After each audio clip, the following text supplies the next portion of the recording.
Imagina por un segundo que todo lo que consideramos esencialmente bueno en nuestra sociedad, ya sabes, la ley, los derechos humanos, la empatía, Ujú. pues que todo ese respeto por el prójimo no nació de un debate racional supercivilizado ni de una iluminación filosófica.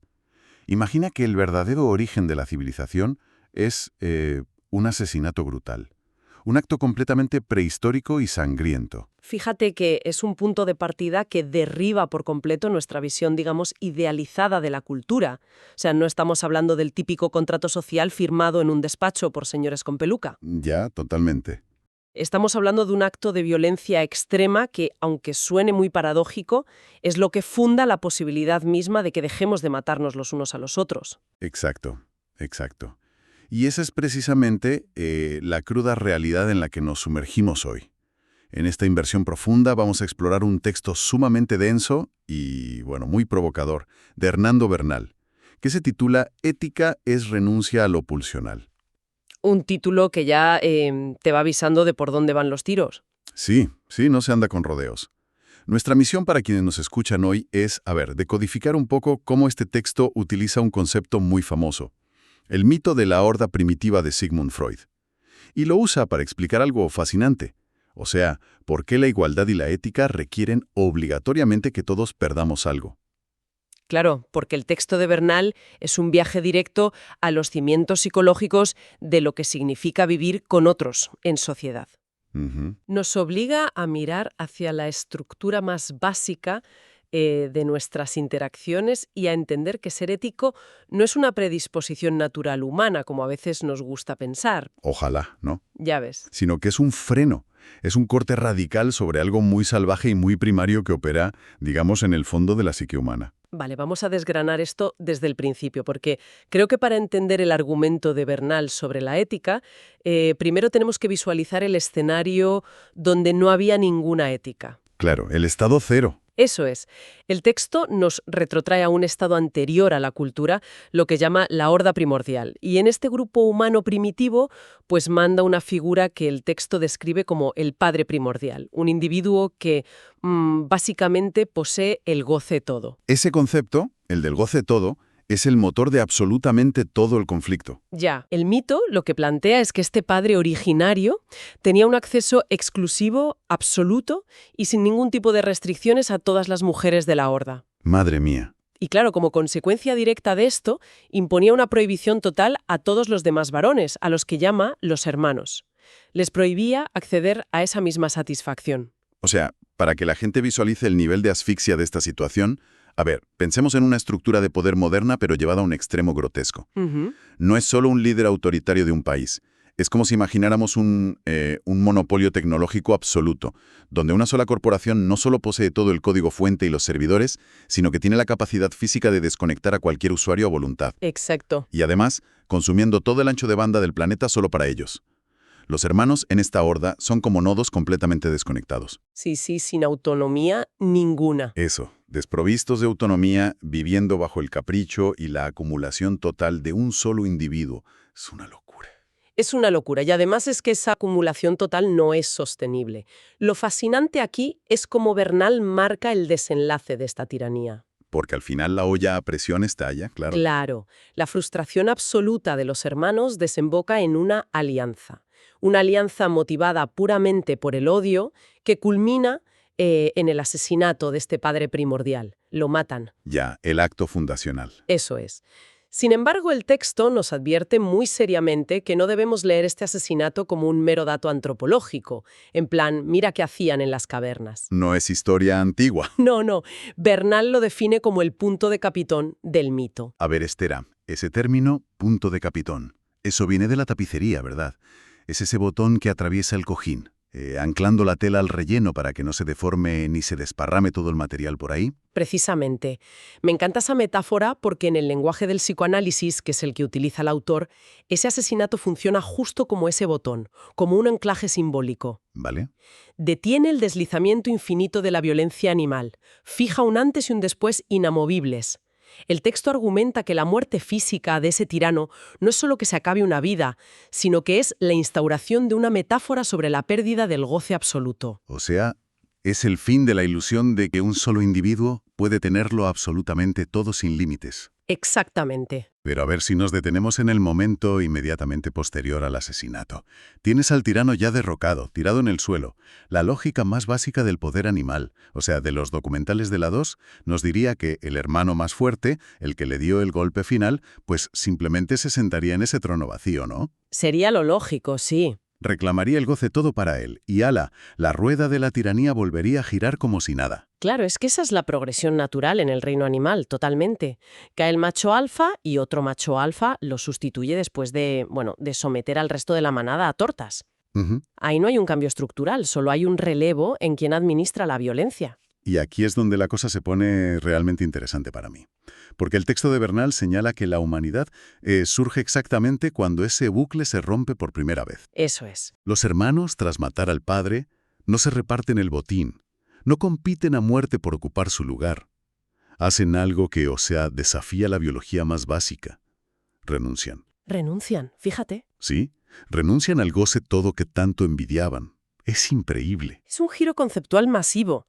Bernal explica que abandonan el ideal de ocupar la posición de ese padre y establece que esta pérdida de goce, esta renuncia, es la que padeció toda la humanidad en los orígenes de la cultura. Ya. Al elegir no ocupar el trono, generan un vacío central, y alrededor de ese espacio vacío de poder es donde pueden empezar a articularse las obligaciones mutuas. Pero analicemos la mecánica de esa renuncia, porque tiene tela. O sea, se acaban de liberar del ser que los oprimía a niveles brutales. Por fin son libres, y su primera acción es imponerse cadenas a sí mismos, de forma voluntaria. Suena contradictorio, ¿verdad? Totalmente. Es como si los ciudadanos que acaban de derrocar a un dictador sangriento decidieran al día siguiente por la mañana redactar un código penal que les prohíbe explícitamente disfrutar de los lujos que tenía el dictador. Es una analogía buenísima.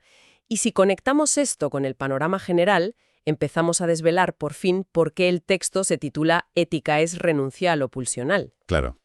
Ese código penal imaginario del que hablas es literalmente la base de la civilización.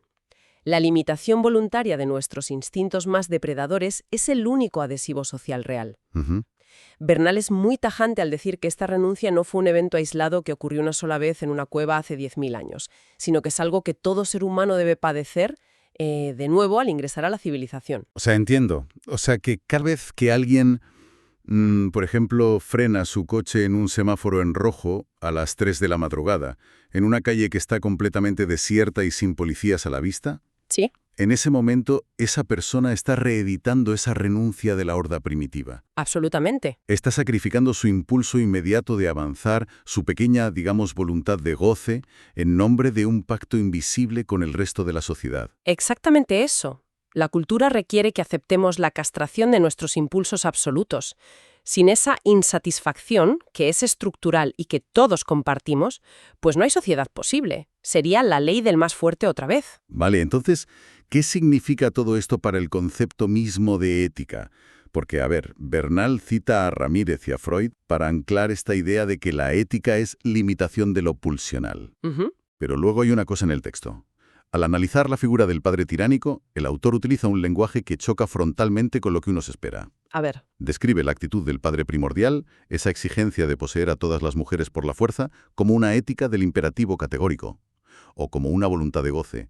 Y aquí tengo que hacer una pausa, de verdad. Claro, te chirría. Me chirría muchísimo, porque cualquiera que haya estudiado un mínimo de filosofía en el instituto sabe que el imperativo categórico de Kant es, bueno, la máxima expresión de una ley moral universal basada en la razón. Sí, sí. Llamar de esa misma forma al instinto ciego y brutal de un simio dominante, pues parece un error o una contradicción enorme en el texto, ¿no? Parece una contradicción enorme, sí, pero si lo leemos desde la filosofía clásica.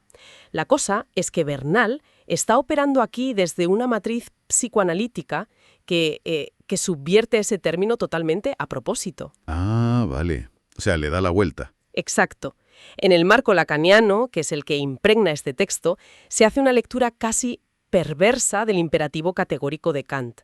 El padre primordial no actúa por un instinto caótico y ya está. Actúa impulsado por un mandato absoluto que para él no admite ninguna excepción. Su mandato es: debo gozar. Ya veo. Para él, ese impulso tiene la misma fuerza inquebrantable de una ley universal que aplasta todas las demás leyes posibles. Es la ley del capricho personal convertida en norma incuestionable. Entiendo, o sea, es como un reverso tenebroso de Kant. El tirano experimenta su propio deseo sádico como una ley inapelable. Eso es. Pero, claramente, Bernal no se queda ahí porque especifica luego que, en rigor, antes del asesinato no existe una ética del padre. Así es. El autor resuelve esa tensión que comentabas precisando que la verdadera ética fundacional no pertenece a ese tirano físico, al de carne y hueso, sino a lo que él denomina el padre simbólico. El padre simbólico. Y esta es la transición clave de todo el texto. La ética surge del padre muerto, no del padre vivo. Es decir, el dictador físico, el señor que repartía golpes y acaparaba la comida y las mujeres, tiene que ser eliminado del mapa para que nazca un concepto abstracto. El individuo desaparece y deja lugar a una estructura. Muy bien visto. Y Bernal define la función de este padre simbólico con una precisión casi matemática. Dice que es quien anuda el deseo a la ley, sosteniendo la diferencia para garantizar la igualdad de derechos. Fíjate en esto. La ética simbólica no elimina el deseo de los hermanos. O sea, no los convierte en robots sin emociones. Claro, siguen siendo humanos. Lo que hace es anudarlo. Lo ata a una ley que viene a decirles, oye, puedes desear, por supuesto, pero siempre dentro de este marco que reconoce que el otro existe y que tiene los mismos derechos que tú. ¡Qué fuerte! Y además, esa mecánica explica la noción de igualdad de una forma que rara vez consideramos hoy en día. Porque solemos pensar en la igualdad de derechos como un concepto así luminoso, precioso, que emana de la empatía humana y del amor. Ya, la visión romántica. Claro. Pero según lo que nos plantea este texto, la igualdad nace de una limitación que es paralizante en el fondo. Es un puro pacto de supervivencia. Los hermanos son iguales únicamente porque todos están igualmente sometidos a la prohibición de no ser el padre. Totalmente. La ley es la barrera de contención que impide el retorno a la horda. La igualdad no es un regalo orgánico de la naturaleza, es un constructo artificial muy frágil, además, diseñado para neutralizar el goce todo. Ya. Al instituir al padre simbólico, la ley abstracta se coloca por encima de todos, asegurando que nadie, nunca más, recupere ese monopolio del goce. Ahora bien, justo cuando parece que hemos trazado una línea súper limpia y clara desde el caos tiránico hasta la sociedad ordenada por este padre simbólico, va el texto de Bernal y suelta su última carta. ¡Ay, el final! Sí, sí. Y es un párrafo final que, te juro, opera como un virus informático insertado en el sistema de todo lo que acabamos de discutir. Te fuerza a reiniciar tu comprensión de la ética por completo. Es que es un giro brillante, porque traslada el foco de esa ley abstracta que comentábamos de vuelta a la experiencia concreta y real de los sujetos. Bernal nos pide que miremos con lupa a los hermanos antes de que cometieran el asesinato. Y el panorama ahí es muy claro. Antes de rebelarse, los hermanos tenían una limitación súper estricta de sus pulsiones. O sea, el padre les impedía gozar mediante la amenaza constante de muerte. Claro, puro terror. No tocaban a las mujeres de la horda porque estaban aterrorizados. Entonces, si toda la premisa de la primera página del texto era que ética es renuncia a lo pulsional, sí, la pregunta final que lanza el texto es lógicamente aplastante. En plan, a ver, ¿acaso esos hermanos ya tenían una ética antes de matar al padre, puesto que ya estaban limitando su pulsión aunque fuera por miedo? Es que esto plantea una pregunta importantísima sobre la naturaleza misma de nuestras acciones morales. Si la simple abstinencia forzada se considera ética, entonces cualquier grupo humano esclavizado bajo un tirano sería el pináculo de la moralidad. Claro, lo cual es absurdo. Exacto, simplemente porque no tienen el poder material para satisfacer sus instintos. Pero eso no es ética. Pero ahí es donde el razonamiento puramente mecánico del texto choca con la realidad de lo que significa ser un sujeto, ¿no? Obligar a alguien a renunciar a algo bajo la amenaza de violencia extrema no es crear un sujeto ético. No. Es crear un prisionero resentido que a la mínima te va a cortar el cuello. La represión forzada desde fuera es diametralmente opuesta al pacto simbólico del que hablábamos. Y por eso mismo, Bernal deja la pregunta abierta en el aire al final del texto, como un provocador ejercicio de pensamiento crítico para el lector. Subraya muchísimo la diferencia entre la limitación externa y la renuncia interna. Vale. Para que exista la ética del padre simbólico, que funda de verdad la cultura, la renuncia no puede ser una imposición física que sufres pasivamente y ya está. Tiene que ser una asunción activa, un compromiso tuyo. O sea, requiere que los hermanos, en el momento exacto en que tienen el poder total en sus manos, en el momento en que las manos les huelen a sangre y ven el trono vacío delante de ellos, Sí, decidan no sentarse. absolutamente. Ese es el clip mental. El salto hacia la civilización ocurre de verdad cuando el límite deja de ser el garrote del padre para convertirse en la propia palabra dada entre los hermanos. Pasan del miedo a la ley. Eso es, pasan del miedo a la ley. Asumen la falta de ese goce absoluto como una condición indispensable para poder reconocerse mutuamente como iguales. Madre mía. Es que el trayecto que propone este breve análisis de Bernal, o sea, altera profundamente la forma en que entendemos nuestra cotidianidad más básica. Totalmente. Hemos partido del mito freudiano para ver que las estructuras que nos sostienen hoy en día, o sea, la cultura, las leyes, los derechos mutuos, el respeto en la calle, todo eso está construido literalmente sobre la tumba de un tirano. Sí, sí. Y sobre nuestra decisión continua, diaria, de no resucitarlo. La civilización no es un estado permanente que se mantiene ahí por pura inercia. Es un acto de renuncia constante a ese instinto depredador que todos llevamos dentro. Ese que busca acapararlo todo sin importar quién caiga. Y es vital, fíjate, entender que el padre de la horda no es solo un personaje prehistórico de un cuento de Freud. No, ¿qué va? Es una tendencia psíquica. Es la pulsión narcisista que habita latente en el fondo de todo tejido social, de todos nosotros, esperando la más mínima fisura en ese pacto de renuncia para volver a manifestarse con toda su fuerza. Y para cerrar este análisis profundo, creo que hay una idea que se desprende de todo esto y que resulta enormemente pertinente para el mundo de hoy. O sea, si asumimos la premisa de Bernal de que la ética y la cultura solo existen porque la humanidad instituyó una barrera férrea contra el goce todo, deberíamos observar con muchísima atención lo que ocurre a nuestro alrededor en el siglo XXI. En muchos sentidos, a mí me parece que la sociedad contemporánea ha comenzado a revertir esta dinámica, peligrosamente. Es que basta con observar la arquitectura de nuestro mundo digital y de consumo, piénsalo. Ya. Los algoritmos de recomendación infinita en redes, la entrega de productos en tu casa en menos de 24 horas, el diseño de aplicaciones que prometen la gratificación inmediata de cualquier impulso, ya sea comida, citas, entretenimiento, Lo tienes todo a un clic. todo. Toda esta estructura no nos pide que renunciemos a nada nunca. Al revés, funciona bajo la promesa constante de que el goce absoluto vuelve a ser posible. Totalmente. Se nos insinúa todo el rato que no necesitamos límites, que tenemos derecho a experimentar, consumir y agotar cualquier recurso, o incluso a cualquier persona, sin fricciones ni esperas de ningún tipo. Es escalofriante si lo piensas en los términos del texto. Es como si estuviéramos programando a nivel global un retorno digital directo a la horda primordial. Exacto. Se intenta puentear al padre simbólico y a la ley abstracta, prometiéndonos, de nuevo, el acceso ilimitado a todo. Un acceso que, como hemos visto, era la semilla misma de la destrucción social y la violencia.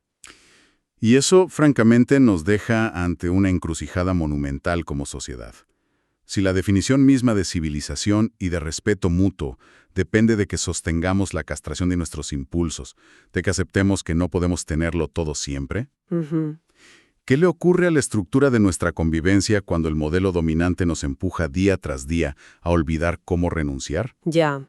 ¿Qué pasa cuando comenzamos a idolatrar y a perseguir nuevamente la fantasía destructiva del goce todo? Es la gran pregunta. Pues para quienes nos escuchan y nos acompañan en estos viajes de análisis, queda este enorme interrogante latiendo. Ha sido un recorrido complejo por los cimientos de nuestra cultura, desenmascarando un poco los mitos que nos hacen humanos. Así que queda la invitación a mirar nuestras interacciones diarias, nuestros impulsos más rápidos y nuestras leyes bajo esta nueva luz. Y por supuesto, a seguir cuestionando todo aquello que a primera vista parece demasiado evidente. Nos escuchamos en la próxima inmersión.